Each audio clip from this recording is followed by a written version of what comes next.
మంచి రోజు కాబట్టి నాగర్ కర్నూలు పార్లమెంటు సీటుకి కాంగ్రెస్ పార్టీ అభ్యర్థిగా నేను నామినేషన్ ఫామ్స్ రిటర్నింగ్ ఆఫీసర్ దగ్గర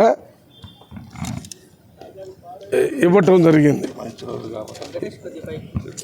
మళ్ళీ ఈ నెల 23వ తారీఖున అందరూ 5 ఎమ్మెల్యేలు, 2 కంటెస్ట్ చేసినటువంటి ఎమ్మెల్యేలు, ఇంకా ఇతర ముఖ్య నాయకులు, ప్రజలు, ఆ రోజు ముఖ్యమంత్రి గారు కూడా నామినేషన్కి వస్తున్నారు 23వ తారీఖున.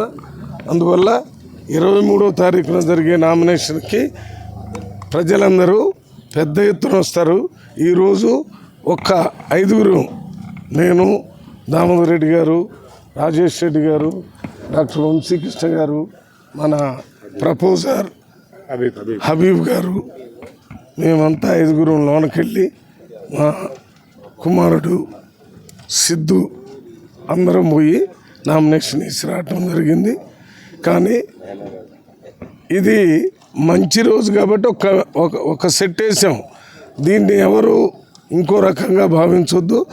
అందరితో కలిసి పెద్ద ఎత్తున వేసేది 23వ తారీఖున ఉంటుంది కాబట్టి దాని గురించి మళ్ళీ ఒకసారి సోషల్ మీడియా ద్వారా అందరికి తెలియజేస్తామని విజ్ఞప్తి చేస్తున్నాము.